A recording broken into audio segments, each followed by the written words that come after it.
Hi, it's Stephen here, and today I'm going to be talking about how to set goals and actually achieve them the smarter way as we begin a new year. It's a time when lots of people set New Year's resolutions, but unfortunately a lot of them fail to actually go on and achieve them. This is because they have no system or processes that enable them to set and review their goals correctly. Most people react and respond instead of focusing and concentrating, which is why you're probably watching this video, because you want to be in the top 5% that actually go out there and set their goals correctly and go and achieve them. Putting in place a simple goal system and processes will mean that you're going to be staying motivated to achieve your goals, and you'll avoid the path of least resistance from taking over. When I was an IT project manager, I delivered on time multi-million-pound IT projects for companies like IBM and BP Billiton. The secret to delivering a desired outcome, a goal, is to use proven systems and processes. In this video, I'm going to share with you my own goal system that's based on these principles. This goal system ensures that I set the right goals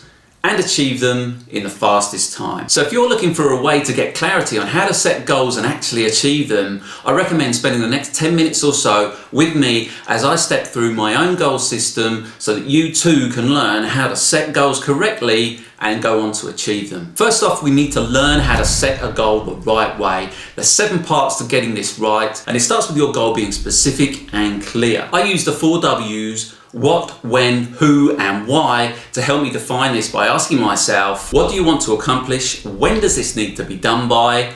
Who needs to be involved? And why is this a goal? So for example, setting a goal that just says, I want to be rich, is not either specific or clear. A better goal example would be, I want to generate £1,000 a month by selling kids' toys on Amazon FBA by December 2021. This type of goal is very specific and is a lot more clear to understand. So being specific and clear is all about keeping it simple, sensible, but significant. But also remembering to smash the like button so that other people can see this video and go on to set and achieve their goals as well. Please also remember to subscribe if you haven't already for similar types of videos. When setting our goal, we need to be making sure that it's measurable.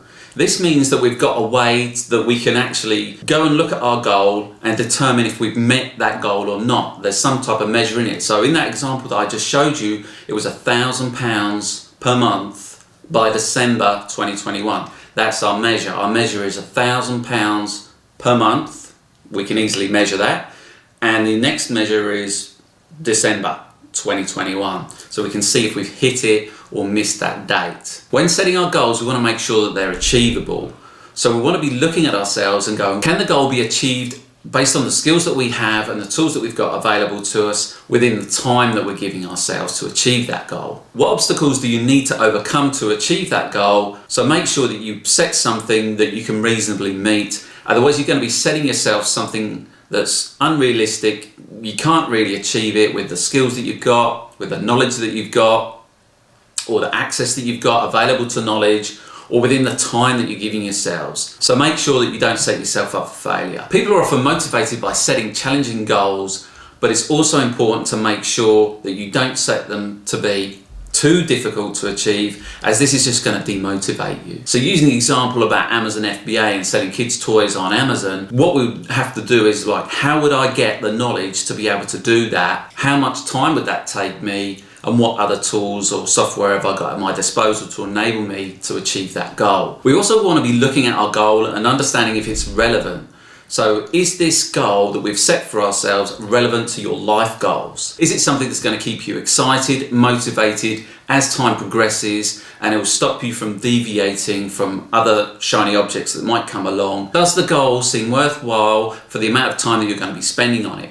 And is now the right time for you to actually go and set that goal and then go and achieve it? Our goals have to also be time bound. So this means that every goal that you set yourself has to have a time associated with it. Is it 30 days? Is it 1 month? Is it 6 months, 12-month goal? So you want to be clear and specific as to when you want to achieve that goal. Anyone can set goals, but if you're not realistic with the timing, it's unlikely you're going to actually achieve that goal. Setting a target date is critical for every goal that you set yourself. Setting this time constraint for your goal gives it a sense of urgency, and therefore it's prioritized correctly. Once we've set our goal, we want to then be evaluating it over a period of time. So this evaluation is going to determine whether your goal is still fit for purpose, Is it still what you intended at the start when you first set it? Is it still required as time progresses, or should it be updated to reflect your new situation? It's important that when you set goals, you don't just leave them. You need to keep reviewing your goals. Now, this is an ongoing task that a lot of people don't really do. I review my tasks for my goals, which I call my enablers. I review these daily and weekly. These enablers ultimately deliver on my monthly, quarterly, and annual goals that I've set for myself. Reviewing your goals is a critical step that a lot of people kind of miss out, or they don't build a system around review. So if you don't review your goals regularly, they don't stay top of mind, and therefore they just get lost in the ether. Other things may come up, and therefore you lose your focus on achieving that goal. These 7 parts that I've outlined here are the smarter way to set goals and achieve them. S for specific. We want to make sure this is simple, sensible, and significant. Then it's M for measurable. We want to make sure that it's meaningful and it's motivating. Then it's A for achievable. We want to make sure that it's agreed and it's an attainable goal. R for relevant. We want to make sure that it's reasonable, realistic, and we can resource it, and it's results based. Time bound, we want to make sure that it's time based, time and cost limited, it's timely, and it's time sensitive. Evaluated, we want to make sure it's assessed to determine it's fit for purpose. Reviewed, meaning that we want regular reviews to assess its state and the priority of that goal. All these 7 parts make up the acronym SMARTER as an easy way for you to remember how to set goals and actually go out there and achieve them. We use the acronym SMART for us to determine how to set goals, and we use the acronym ER to make sure we review that goal, and we've got the systems and processes in place to make sure that we review those goals and make sure that they're applicable to us ongoing. So an example of a SMART goal would be that we want to build an Amazon FBA business that generates £1,000 per month selling kids' toys by the 30th of June 2021. Once you've set your goal, you want to cross-check that against the SMART acronym, which is specific, measurable, achievable, relevant, and time-bound. Once you've set your goal, examine how it makes you feel. Do you feel excited? Are you motivated by it? If you don't feel strongly about your goal, maybe you need to clarify it in some way or change it altogether. Once we've set our SMART goal, we then need to come into the ER part of our smarter way to set goals, and this bit's the crucial part. Now, this is where I've built a system around making sure that I set the right goals and evaluate those goals correctly and review them to make sure I'm actually on track to achieving them and I'm working towards the right goals. This system that I've put together is made up of a single Excel workbook that has multiple worksheets within it. So I have one tab in that Excel workbook that lists out my goals for the year, and then I have other tabs for my quarterly goals, my monthly goals. These quarterly goals are further broken down into monthly goals that will enable the quarterly goals to be achieved. These monthly goals are broken down into weekly tasks or enablers for that monthly goal, which I then assign to a particular day for that week. So I try to plan out my week before that week happens, and I'll allocate these tasks to a specific day during that week. This way I've broken down that annual goal into manageable chunks that give me a specific task to be done on that specific day. And to keep me motivated, I stick up on the wall my annual goals, my quarterly goals, and my monthly goals while I'm working off my weekly planner, which I use for my productivity of things to do that day. So I use my daily planner to enable me to see what tasks I need to do that day, and as I get them done, I simply tick them off and mark them as completed.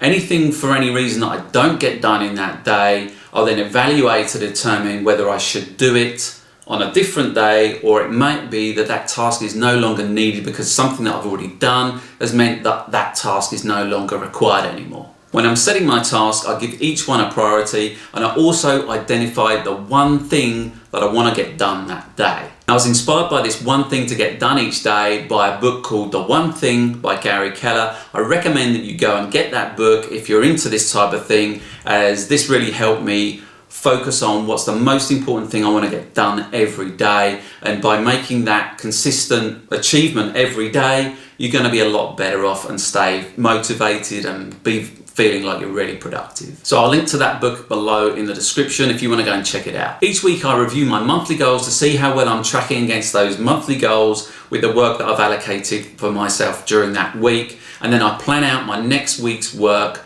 based on that monthly goal and what I've already done to enable me to determine what's the next tasks, what's the priority that should be given to them, in what time frame should I get those things done. Anything not done, I'll review that priority and decide whether I still want to keep with that task or if I'll just get rid of it, it's not required or relevant anymore. I use Saturday and Sunday as catch-up days for anything that I haven't got done Monday to Wednesday that's still important, and to try and make sure that I stay on track and get the things done within that week that I said I was going to get done. If anything's still not done, I'll review that priority and see if it's still relevant to me, and if it's not, I just simply bin that task and forget about it. At the end of the month, I review my monthly goals along with my quarterly goals. And in my quarterly goals, I have a red, amber, green status, a key performance indicator that gives me a visual of how well I'm tracking against that quarterly goal based on the monthly goals that I've set myself, so I can visually see whether I'm on track, off track, or it's at risk of not actually getting delivered. Each quarter, I then review my quarterly goals against my annual goals to see if I'm on track to achieve those annual goals based on the quarterly goals that I've set myself. At the monthly and quarterly goal review processes, at that point I might review my goals and change those goals because they're not relevant to me or my priorities changed in some way, and therefore I may go and even update my annual goals at that point as well, because it's still not relevant to me for whatever reason. My priorities have changed, my focus has gone somewhere else, and therefore that particular goal I don't want to spend any more time on. So I know this might be a lot to take in, but it's important that to achieve any goal you learn to focus, and that is follow one course until successful. Don't deviate from your goal halfway through. If it's still something that you want to really achieve, you need to make sure that you stay on track, you don't quit, you stay focused on achieving your goal. I'll be making my goal system available for free on my website. It's in the process of being built right now, but by the time you watch this video, hopefully it'll be available to you, and I'll put a link below where you can get access to that. Please subscribe if you haven't already and turn on the notifications so you'll be one of the first to know when new content's released. I release new content weekly. So if you want to know about property, personal finance and entrepreneurship, please remember to subscribe. Thanks so much for watching. Feel free to follow me on Instagram if you want to see what I'm up to over there, and I'll see you next time.